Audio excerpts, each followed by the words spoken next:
Hi, everyone. This is John Daly. I'm here with my co host Thomas D. House for another episode of the Reagan Caucus podcast.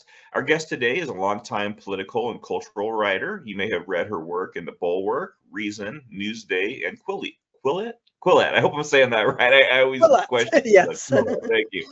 I'm talking about Cathy Young. Cathy, thanks for joining the two of us today on the Reagan Caucus podcast. Thank you for having me. It's a pleasure. Absolutely. It's great having you on. By the time this episode airs, it will be about a week since the November elections, in which the Democrats did very well almost across the board. Probably Right. the most watched race in America was that New York mayoral Right. contest.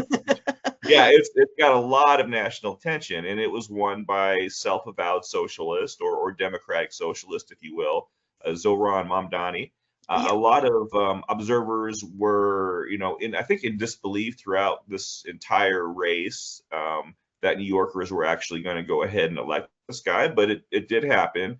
You wrote a piece on the topic, I believe, on election day that you posted on Medium. But I wanted Yeah, to ask and I you. didn't it was as I said on Twitter, X, whatever you call it these days. It was kind of a slightly rambly blog post. I didn't really have time because I was busy with a lot of other stuff and I didn't have time to do like a properly polished piece, which is why I just put it on my account on Medium, which, I don't know if anyone still reads that, but I did post it on X. So yeah, it was just kind of a look at the various first of all, the misreporting that's been out there because I should say I don't like Mamdani, and I think my piece makes that clear. I mean, I'm not a I'm not a socialist of any kind, first of all, and there's some interesting conversation to be had. By the way, the group that he's affiliated with, the Democratic Socialists of America. Interestingly enough, I actually spoke to a chapter of that group a while back, but as Eli Lake wrote recently a good piece in the Free Press, it's a group that's gotten a lot more radical over the past like 20 years or so. Um, and there's some rhetoric that they have that really does verge on being closer to communist than socialist, which is true. I don't know if, I wouldn't call Mamdani a communist. But, there is this video from a few years ago that you've probably seen where he says something about uh, acquiring the means of production or something like that, which is like classic Marxist rhetoric. So, I don't know. I mean, I don't think he intends to like nationalize. I mean, well, he can't nationalize anything. He's the mayor of New You could York, so try, I he guess. knows that. Um, so yeah, as I said, I'm really not a great fan of Mamdani. But I was really kind of bothered by some of the um the name calling that really did kind of bother on I mean border not bother but border on this kind of blanket Muslim bashing because it was sort of like Mamdani, from everything I can tell, he's a very secular kind of cultural Muslim. He grew up in a family where his dad is this, lefty intellectual of Muslim background who I'm pretty sure is not religious. His mom is actually of Hindu background. They're both these, progressive secular intellectuals. He grew up, I think, again, as a kind of cultural Muslim. He has been in, kind of stewing in progressive circles throughout his life. He's married to a woman who I'm not even sure isn't. She's either not a Muslim or a very, very secular Muslim. She walks around and, certainly without a hijab. She has a kind of, trendy short haircut. She wears a dress with no sleeves. So, she certainly doesn't look like, you would expect a, conservative Muslim woman to look.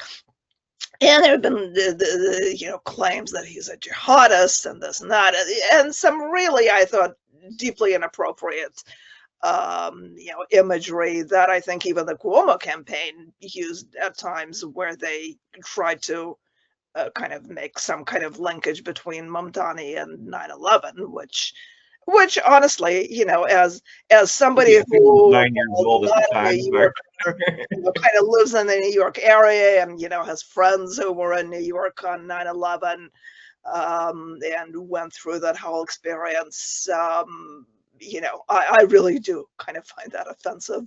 Um, I so yeah, I decided to write this piece where I would kind of look at some of the things he said and didn't say, and a lot of them are things I certainly don't necessarily like, but like there is this notion that, oh, he was saying globalize the Intifada. He never actually used that phrase. What he did was that he initially, when I think on one of his interviews, he was asked whether he would condemn the phrase globalize the Intifada. And he initially kind of demurred in what I thought was a rather kind of weaselly way, where he just said, well, I'm the mayor, I'm running for mayor of New York. It's really not my job to police people's language. Well, I mean, if somebody had used, let's say, a racial slur, and if, let's say, I don't know, like right-wing students were marching around the Columbia campus chanting "The South shall rise again," for instance, which technically is also not a racist slogan, but I think everybody would kind of know what that means. I don't know that Rob Mamdani would have had a whole lot of trouble saying, "Yeah, that's unacceptable." Um, so I think that was kind of a cop out, and I don't think it's because he's a jihadist. I think it's because he's a progressive and didn't really want to piss off his progressive buddies. And Yeah. then eventually he kind of backtracks and said, yeah, I've talked to Jewish New Yorkers who explained to me that they find this slogan deeply threatening because, to them, the Intifada means all these terrorist attacks and, on civilians in Israel. And therefore he kind of said, well, I'm not going to condemn it, but I will discourage its use. So, he never actually, he didn't say it, he didn't even endorse it. But yeah, I mean, he was kind of weaselly about, about Mhm. distancing himself from it. And by the way, there was a similar, and I mentioned that in my piece, similar kind of two-step dance that he did on a matter completely unrelated to, Islam or, Muslims, where he did a podcast that is run by two Latino journalists, father and daughter. And I think the dad's name is Jorge Ramos. Anyway, it's a very kind of trendy. Well, I don't want to say trendy, but it's kind of popular Latino oriented podcast. And he did an interview on that. And of course, there are a lot of Hispanics in New York who are refugees, where their parents were refugees from Cuba or from Venezuela or from other socialist or communist dictatorships. And Mamdani was asked, do you believe that the current guy in Cuba and Maduro in Venezuela, do you believe that they're dictators? And he kind of did this little thing where he said, well, they're very repressive regimes. I don't know that labels matter so much, something like that. So, and they actually pushed him on this twice. And again, he sort of did this, yeah, they're bad, they're repressive regimes, etc. But he kind of, backed away from using the word dictator. So then the next day, he issues I think he realized that a lot of people were annoyed by this, like his listeners for whom this is a kind of personal thing because their families have suffered at the hands of these regimes. And the next day he issues a statement through his campaign saying, yeah, I just really want to make clear that yes, they're totally dictators. Like, I mean, that doesn't really come across to me as like true conviction. It sounds like someone who is going to tailor himself to what's popular. And yeah, because again, I'm pretty sure that he doesn't he's doing this complicated balancing act where I think he doesn't want to antagonize his progressive friends too much. And he was endorsed by the DSA, which again, in the past 15, 20 years especially, has really been a pretty radical group. I mean, they're using the language of, class war and so on.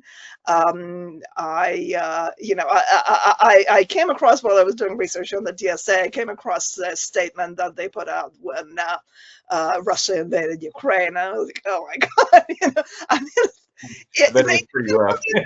just the language sounded like something that was like written in Pravda in 1985. Like, this invasion, which has brought great suffering to the working class peoples of Ukraine, and etc. Like, I mean, what? It's like it's okay to kill, college educated professionals because they're not working class. I don't know. I mean, it's just Mhm. ridiculous.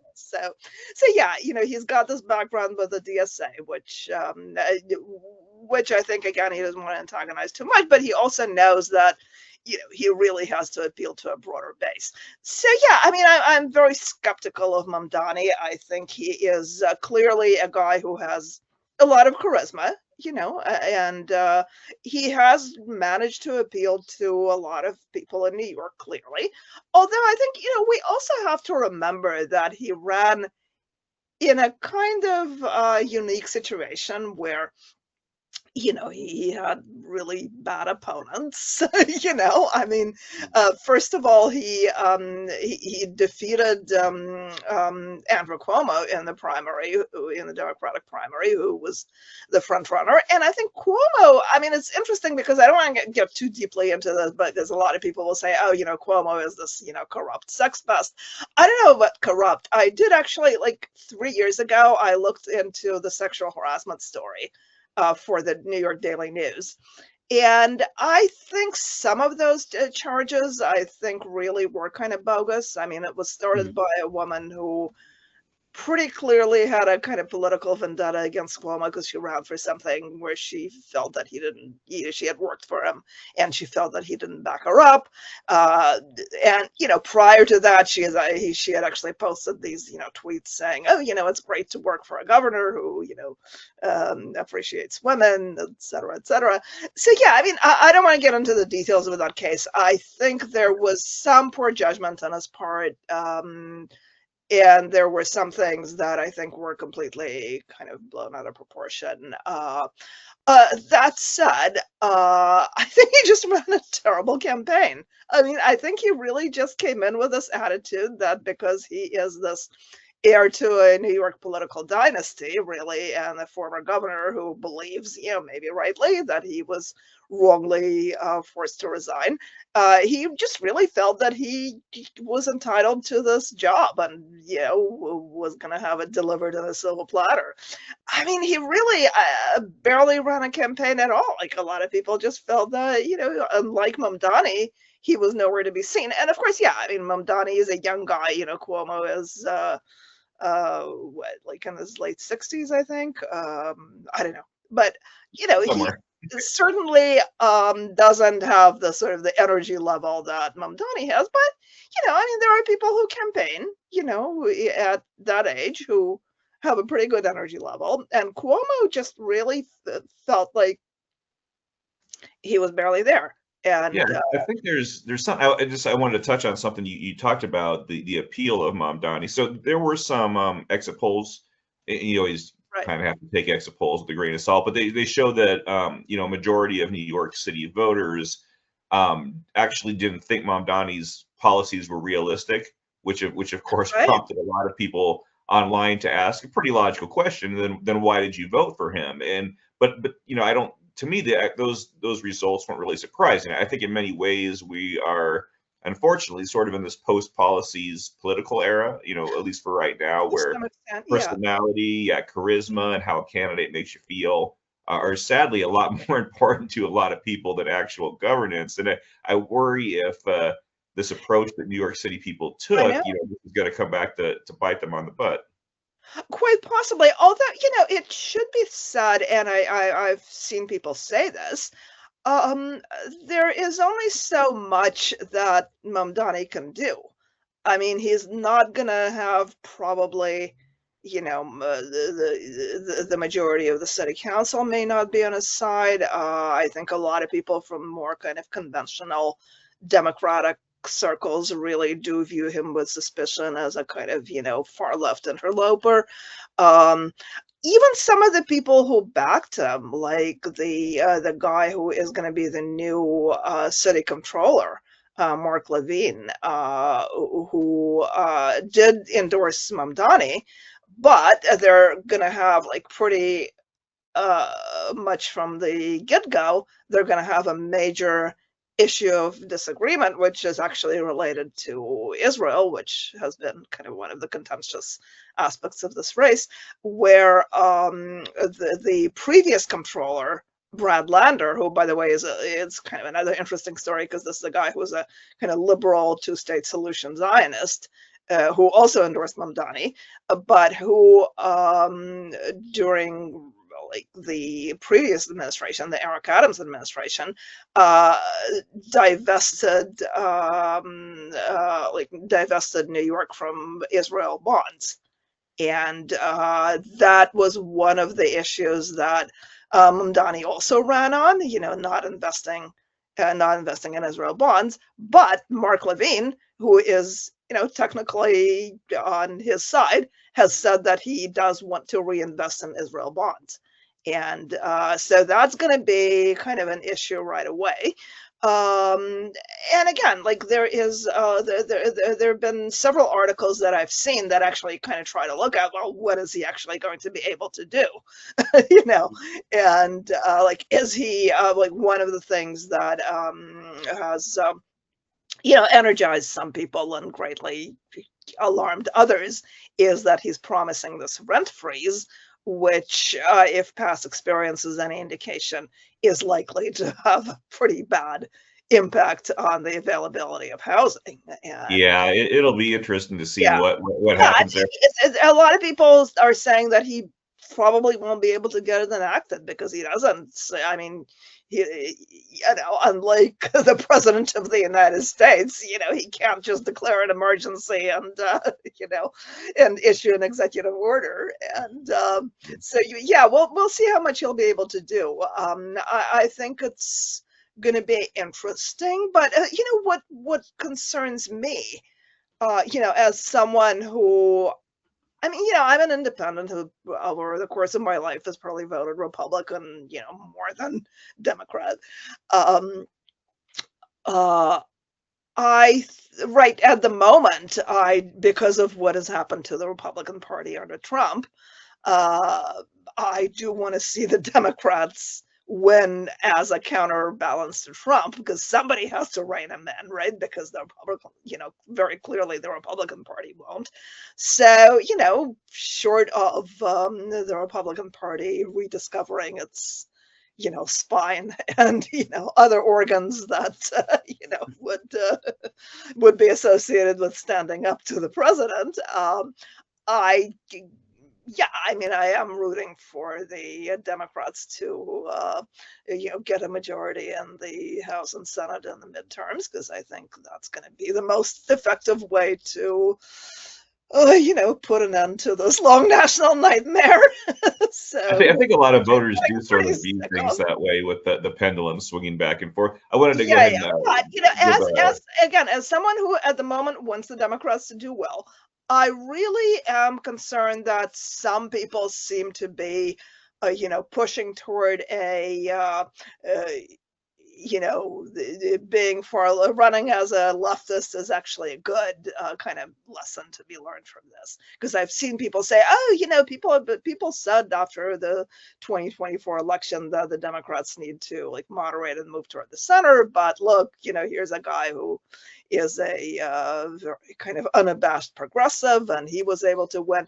Well, first of all, again, I think we should all remember that New York is not a good blueprint for the rest of the United right. States. Well, yeah, This it's guy it's would never win an election. No, I mean, he wouldn't have been, as people have been pointing out. It's extremely unlikely that he would win if he ran for governor of New York State, let alone nationally. So this is certainly not a blueprint for like anywhere beyond a generally progressive metropolis. But I think we should remember that even in New York, to win in New York and to win by the way by a really pretty small margin. I mean, if you look at past races where like the previous mayor Eric Adams got like I think 60+% of the votes when he ran. Mamdani was barely able to get past the 50% mark, so that was really not a very resounding victory.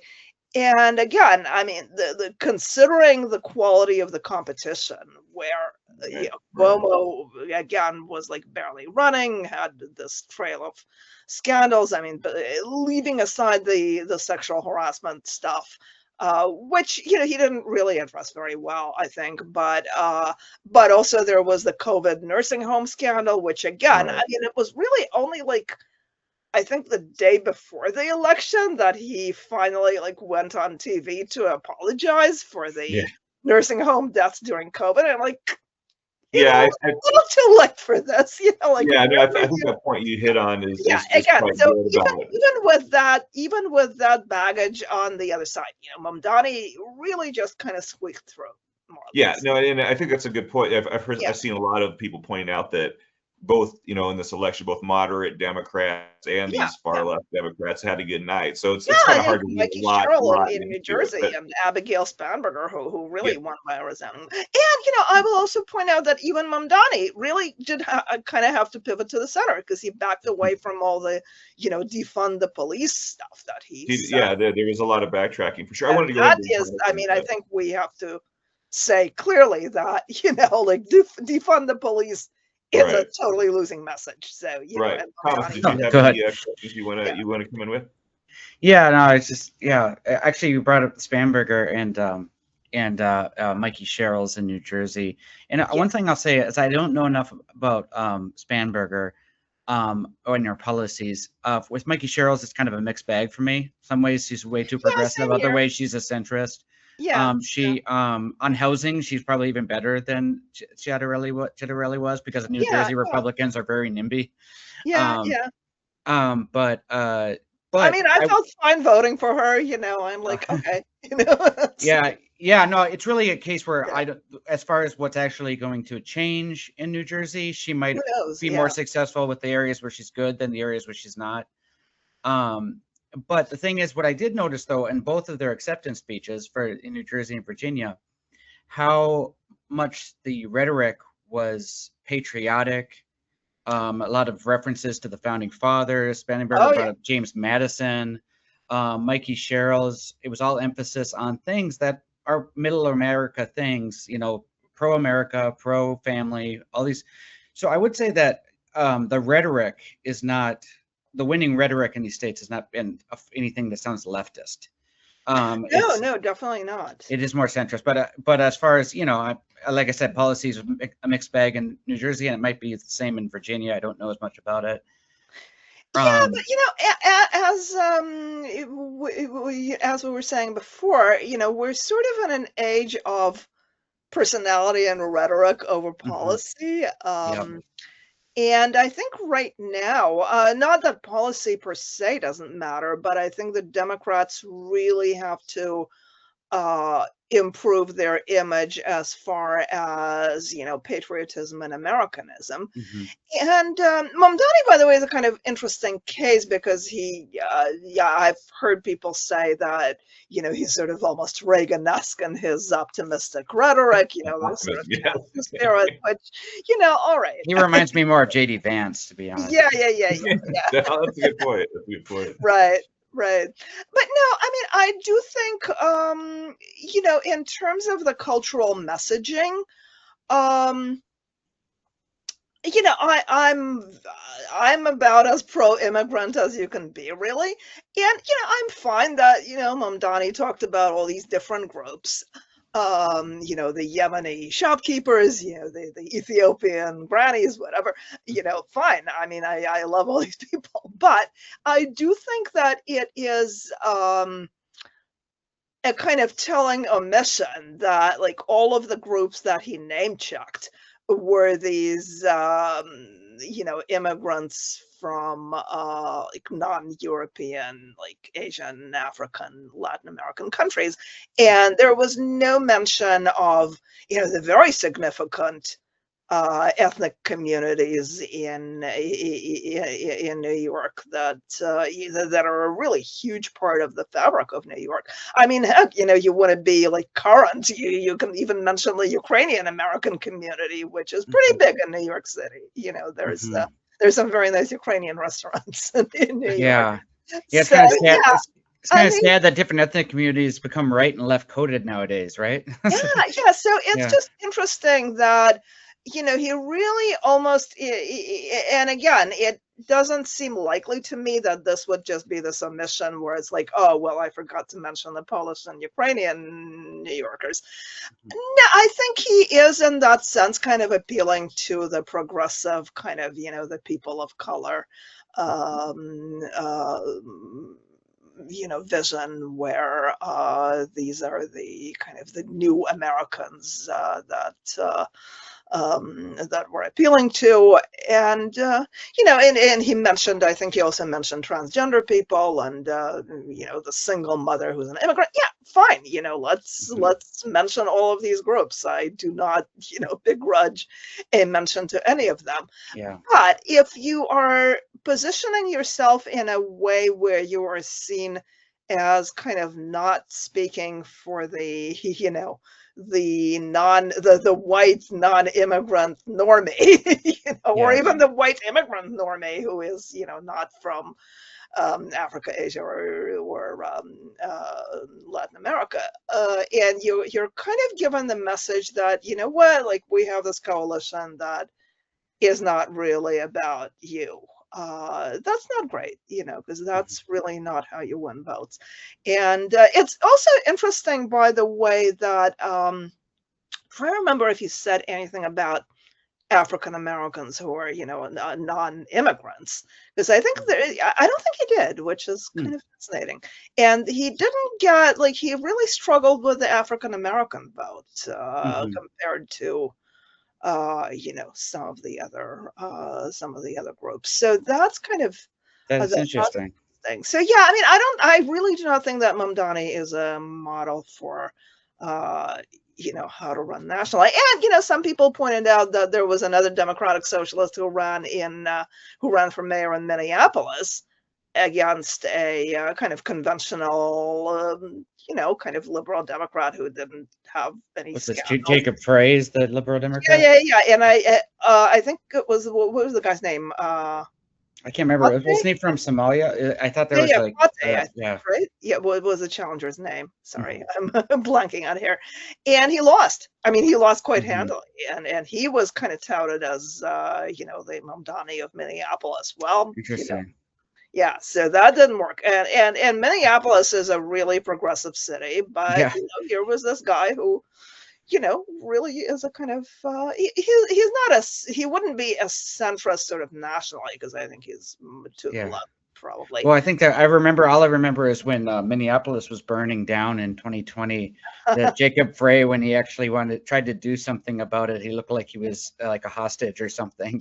Yeah, like he got yelled at. He got Yeah. yelled at by these progressive types. But I mean, if you look at, I was actually just recently revisiting some of the stuff from 2020, because I wrote something about Thomas Chatterton Williams's really great book, The Summer of Our Discontent, which I don't know if you've seen, but he basically he kind of chronicles those events, and he does, I think, make a pretty good case that the kind of the radicalization on the left that happened during that time, and well, during the 2010s in general, kind of had a hand in bringing about the victory of Trumpism on the right, because there really was this sense that the Democrats are just collapsing into anarchy. And, I mean, we all know people was overhyped, but I was reading about some of revisiting some of the stuff that was going on in the summer of 2020. And I was like, my God, that was an insane moment. Oh yeah, no, and I mean, we all know people in our personal lives who were radicalized by that summer, as far as like on the response to it. Yeah, Um, yeah. but And I think it's really difficult, by the way, Williams, Thomas Chadwin Williams kind of got attacked for saying that, but I think it is true that, the riots and the fact that there were liberals who were kind of condoning the riots, essentially, and yeah. the language of the unheard. Well, And remember the flames in the background, and yeah, the yeah, CNN yeah. thing would Fire say like emojis, mostly peaceful protest. yeah, Yeah. I think it probably it certainly did, I think, make it more difficult to argue that, January 6th, puts Trump beyond the pale. That's true. Yeah, Because, because people felt like there was like yeah, there was like an even score or something. yeah. I mean, I'm not going to say that, it's really kind of when you start arguing about, oh, well, which one was worse? Yeah, Uh, I mean, it's kind of a fool's errand. And yeah, that's right. yeah, I Yeah, mean, It's okay to say both are bad. yeah, exactly. both of them. Yeah. So yeah, I mean, I think that certainly, to the extent that the whole, defund the police thing comes out of that experience on the left, I think it is really something that needs to be kind of purged from the system, Yeah. so to speak. Well, And well, and I think just the idea of again, what you said about patriotism and American Mhm. flags. I mean, the Democrats really do need to be seen as, not the people who want to, take down statues of George Washington and Thomas Jefferson. Yeah, that's Because right. I think if they are seen that way, and I think we have a really good moment for that because we've got the 250th anniversary of the founding Yeah, that's true. coming up, and I think if the Democrats are smart, they're going to be all over that. Yeah, And they're no, gonna- we're the real. Yeah. I just have a About- real quick question because Yeah. what I see on the right is a willful ignorance of the problem that JD Vance winks and nods constantly to the far right. Like he Yeah. winks and nods and he will refuse to condemn them, and he'll get mad more at the people that criticize them I know. Yeah. than anybody who, right? So I mean the distance between Vance and the guy who backed him was Tucker Carlson is not very big, and we should Yeah. all recognize that. But I know a lot of people on the right who refuse to recognize that, right? There's like sort of willful Mhm. ignorance. And the fact that Tucker Carlson is moving himself closer to like Yeah. Nick Fuentes, you're like I know. 2 degree insane. separation. That's not a very big degrees to I JD know, it's Vance, right? crazy. Yeah. And JD Vance, he took those questions from the audience a week or two ago Oh yeah. that Yeah. were clearly anti-Semitic, and he was Right. instead of saying like, no, they don't control everything, they don't control the weather, right? And instead of like reassuring people like this is all bogus, he says, well, our president doesn't Oh get yeah. controlled by them. Yeah. Like Maybe he those doesn't other get presidents pushed around did, by but Israel, our right. president. So we Right. see all the winking and nodding if anybody's being honest Yeah. with themselves. Absolutely. Is it the same way with Mamdani in your opinion? Do you think that the people on the far left see him as their guy? I think some of them do. I think there are people on the far left, I think, who are very annoyed that he did finally like make a very clear statement calling Hamas a terrorist, Okay. calling October 7 a terror attack. So I don't know, but I mean, it's a little different because again, Mamdani is not running for national office. I don't think That's he's true. ever going to be successful on the national level. But in terms of JD Vance, it's funny because I just brought up the founding and the 250th anniversary, and I was just talking about this to a couple of people the other day. JD Vance is really kind of uncomfortably close to some people on the right who the kind of the post liberals, Mhm. who are pretty explicitly Anti-American?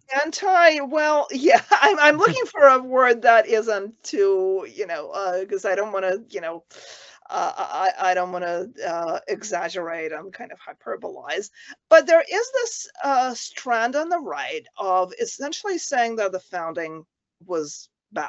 The founding was too liberal, not necessarily the kind of the separation from England by itself, but just the underlying philosophy. There's also an attempt to say, oh, it actually wasn't liberal. They were really just conserving the traditional rights of Englishmen. That's not true. I mean, if you look at there's this tendency to like, oh, well, actually, John Locke was bad. Well, the founding fathers were steeped in John Locke. I mean, you Yeah. really cannot take John Locke out of the American Revolution. Yeah.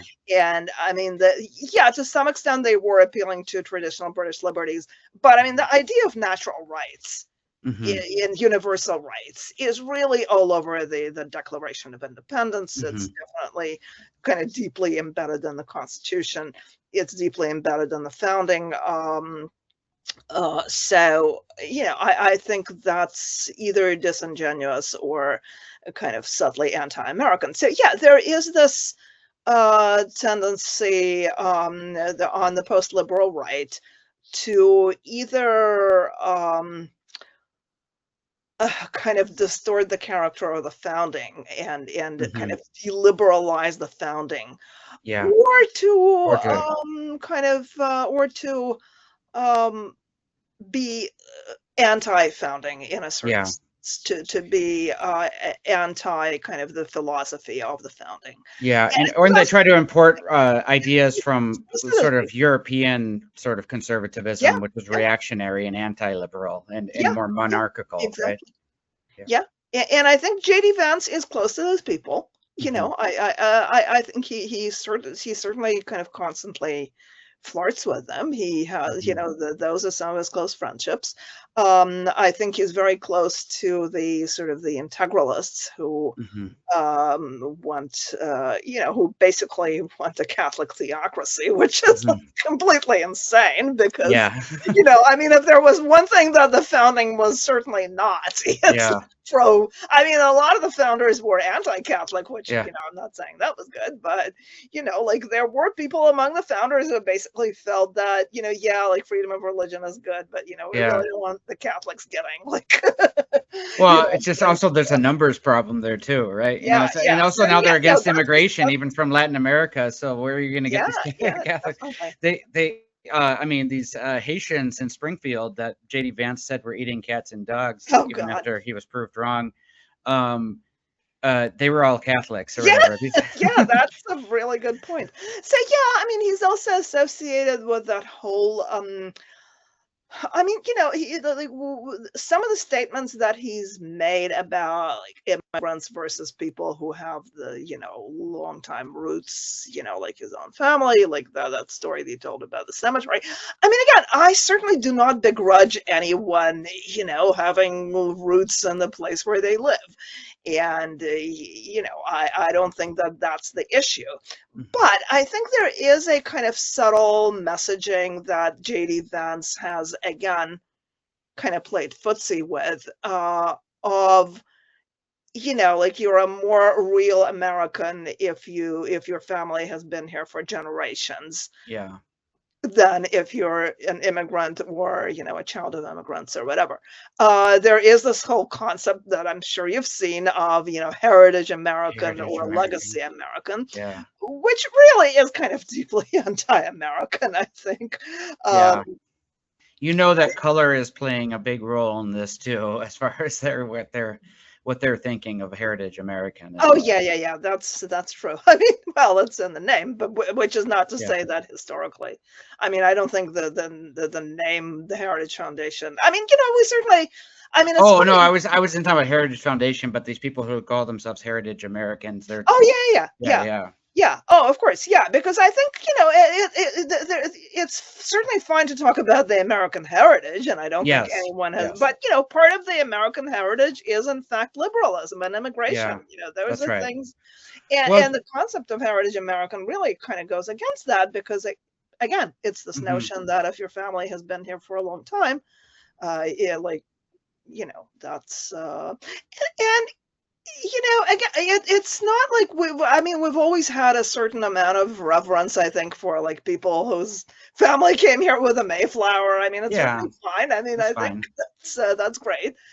But it's this idea which some people have articulated pretty explicitly that, like you're a better kind of American if you're of like older American stock. And I think that is really worrisome. Yeah, somebody made a meme about that with one of these Heritage Americans had like a "How American are you?" and then it was Oh like, yeah, that was, you know who that was? That was Jack Posobiec. oh Who yeah, yeah. is That sounds again, about who's right. now And this somebody had a really good. He's like, Posobiec from the Mayflower family. Yes, I know. It's funny. No, and then I think what was even more bizarre was that his wife, who is an immigrant from Belarus, like Yeah. actually chimed in to say, like, yeah, I totally agree that I'm Yeah. not as good an American as, you know, these other people. And I'm like, all right, you know, you want to be a second-class citizen and, you know, be my guest, but don't, Yeah. you know, don't saddle the rest of us with that philosophy. Well, And, I've you know, never seen Matt. I've Posobiec, never by seen. the way, if we have a minute, I don't want to talk over you, Oh, but sorry.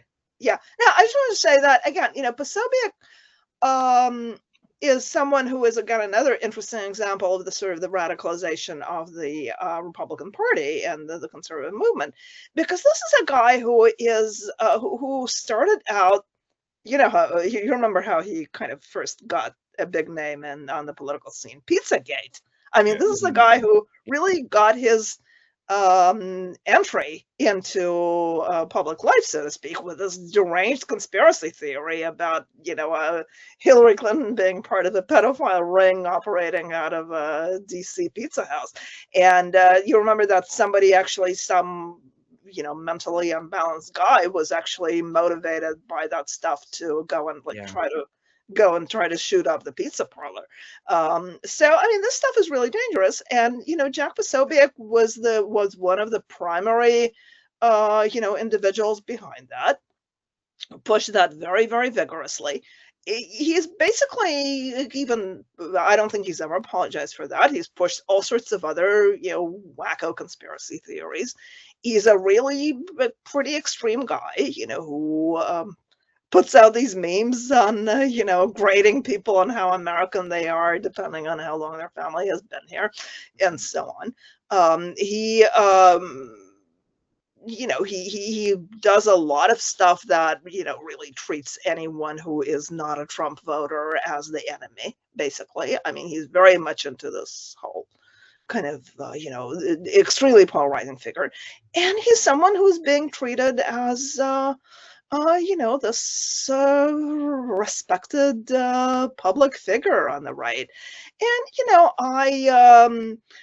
I kind of hesitate to bring up Charlie Kirk, you know, because he certainly died in a tragic way. And I think, you Yeah. know, obviously, I think we all agree that's horrible. But, you know, to be quite honest, I think Turning Point USA really did a lot to mainstream some of these individuals who are, you know, who are really extreme and you know, sometimes frankly crazy people. I mean, Candace Owens, Yeah. who kind of came out of TP USA, who, as you know, now kind of goes around saying that the Jews killed Charlie Kirk, essentially. Yeah. So, you know, and she's completely unhinged. Yeah, I wonder how. Speaking of which, like, I mean, now Ben Shapiro, you know, he's, you know, compared to all these guys, he's like, you know, I don't know, like normal. I don't know, you know, Oh, it's whatever. But no, he has like, I mean, you know, he got rid of Candace Owens, but how long can he keep Matt Walsh on his I team? know, Like, I it doesn't. know. I mean, I don't know what's going on there. Yeah, Like, no, what Ben Ben is Shapiro an needs to do interesting. a little bit better about hiring, I think. I mean, I don't Yeah, know. yeah. Yeah. No, but see, Ben is an interesting case because, of course, Ben started out being very anti-Trump. Yeah. And I remember, I mean, you know, this was like 10 years ago. Ben was viciously harassed by, you know, MAGA people. I mean, I remember when, and there was some horrible anti-Semitic stuff directed at him, by the way. I mean, I remember, because I was looking at some of the stuff recently. I don't remember what specifically that was about, but I was looking at some of the stuff that was directed at him in like 2015, and it was horrible because at one point he had a kid. Like he posted on Twitter about the birth of his son, his latest son, and there was just this deluge of really horrific anti-Semitic stuff about, you know, ovens and, you know, whatnot. And there was some stuff about, there, some of it was also racist. It was like, oh, you know, like the baby is really black, you know, that sort of, it was just horrible. unbelievable. And I think, in fact, I think the ADL, the Anti-Defamation League, did a study of harassment by the alt-right on Twitter, I think, but maybe online in general. And I think Ben was actually like the number one target of their hostility. So, Wow. Ben, it was really on the receiving end of a lot of that. Yeah. And I don't think he's quite a natural fit with MAGA, honestly, No. because I think he's really just a guy who feels that, well, Trump is where it's at, and because the alternative is the Democrats, he really has to kind of be in that camp. Yeah. I think his instincts are much sounder often than his partisanship, so to speak. And I think when he's not like being when he's not forced to choose between Trump and the Democrats, I think his instincts can be very good. And I'm really glad that he spoke out against this awful stuff that is coming out, that is coming from Tucker Carlson and Heritage now. And by the way, Tucker Carlson, I should add, by the way, made these really nasty comments, because I wrote something, I think it was, it was September of last year when Tucker had that quote unquote historian on his podcast. Remember the guy who wrote that, Churchill was the real bad guy Oh, of yeah. World War II? Yeah, Daryl Cooper, Yeah, Daryl Cooper, right. the anti-Hitler fake historian. Yeah. It was just awful. And I wrote at the time, I went back and looked at some of the other stuff that Tucker himself has said over the years. And I mean, he's been kind of flirting with anti-Semitism for a while. And one of the things that I found specifically was that Tucker was on some kind of alt-rightish podcast. I can't remember which one. But he brought up, I don't think he actually named Ben Shapiro in those comments, but he was clearly talking about Ben Shapiro, because I think he had kind of clashed with Ben Shapiro for already at that point. And he gave this little, riff on, well, there are some people who are just, more loyal to another country than they are to America. And, and then he specifically tied it again to the sort of legacy American thing, where he said, well, my family has been here for, X generation.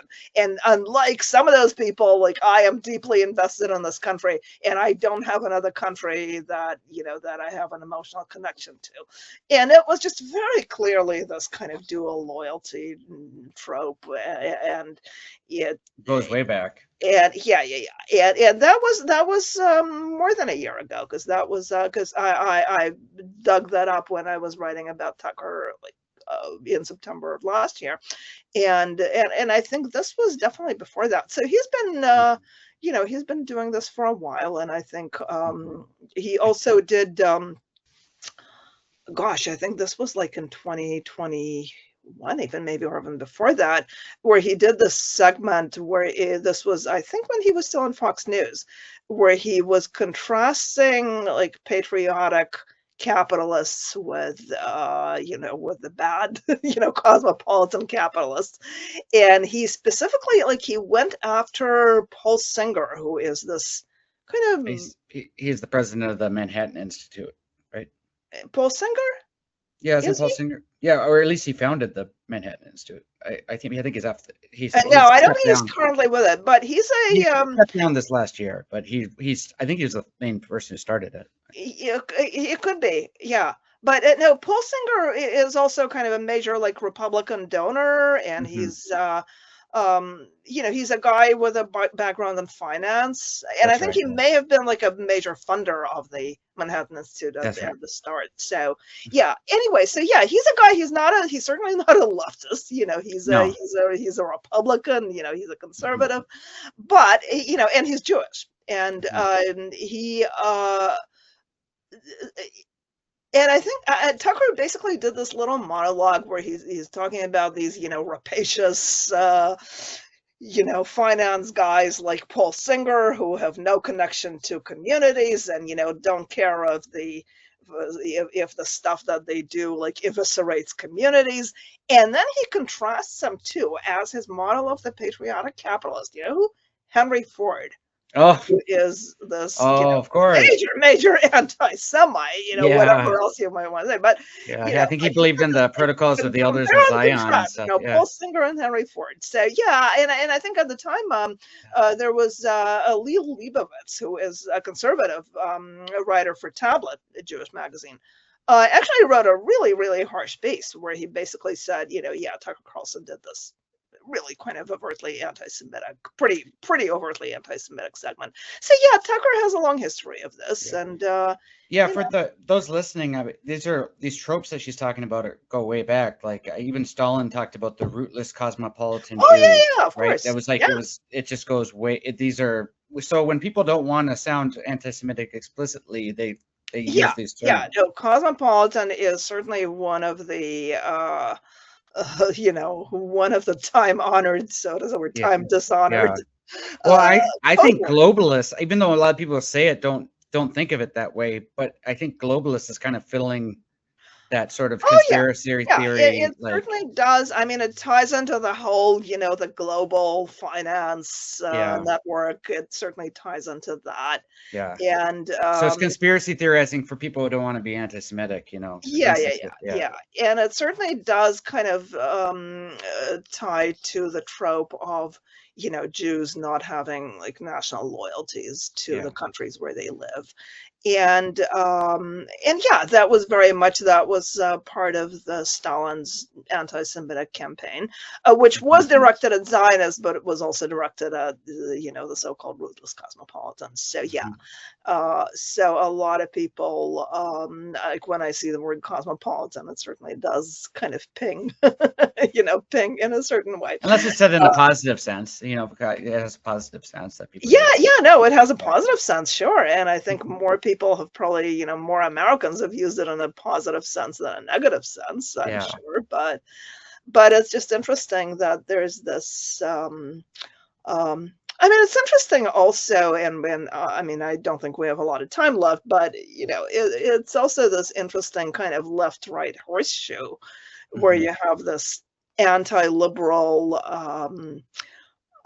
spirit that manifests itself in really interesting ways.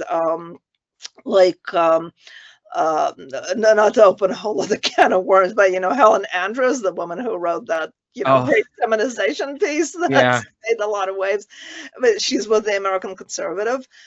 She is really quite a kind of character. Like she has, among other things, she basically wrote a piece. I think this was like maybe last year. She wrote a piece saying that like post-Civil War, like Reconstruction was bad. And, I mean, she really pretty much explicitly comes out and says that like trying to politically empower Black people was kind of a bad idea. But also, and this is where we're getting to the horseshoe, she wrote a piece also for Compact Magazine, by the way, saying that I think it was the title of the piece was something like in praise of or in defense of Soviet nostalgia or communist nostalgia, where she basically says, yeah, like there's all this communist nostalgia, which is really not so bad because whatever you want to say about the Soviet Union and Soviet socialism, at least it didn't have all this liberal like sexual and consumerist decadence, and people had a sense of collective values where like they were told that they should live for something bigger than themselves, and and so on. That reminds me of Big Lebowski. Like at least it had an ethos, right? Yeah,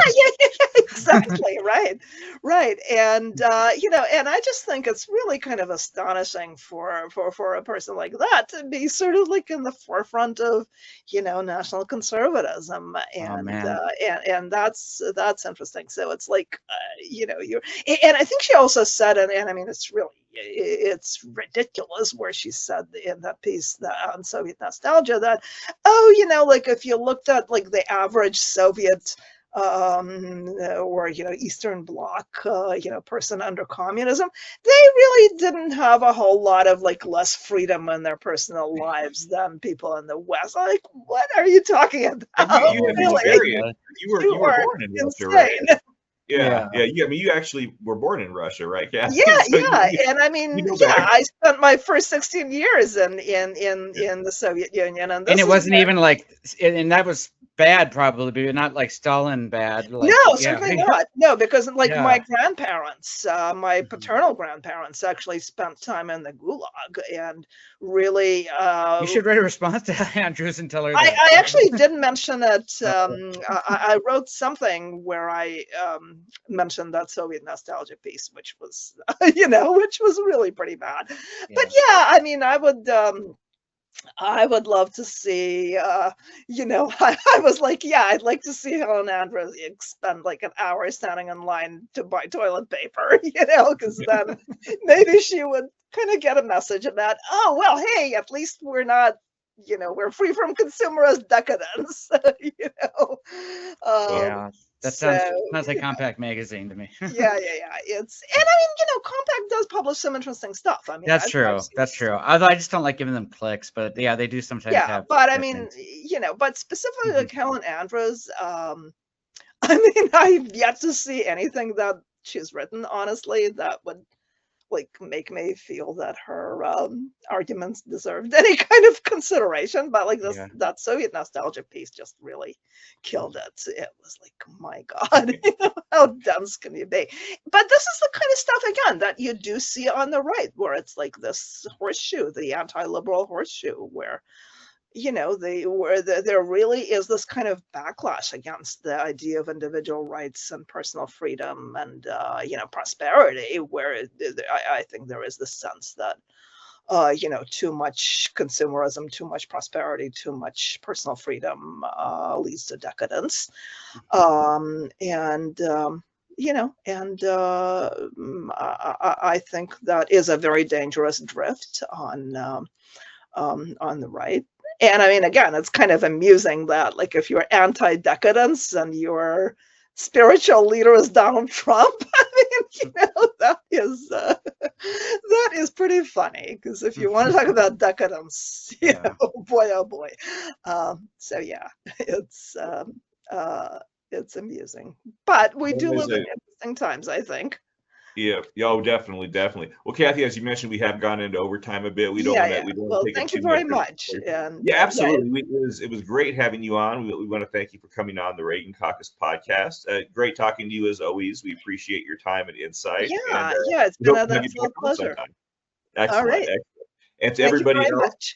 Thanks. Oh yeah, absolutely. Thanks, it was our pleasure. And for everybody who tuned in today, if you watched today's episode on YouTube, as always, we ask that you like the video and subscribe to our channel. Same goes for Spotify and Apple Podcast if you're listening to us there. And we will see you next time on the Reagan Caucus podcast.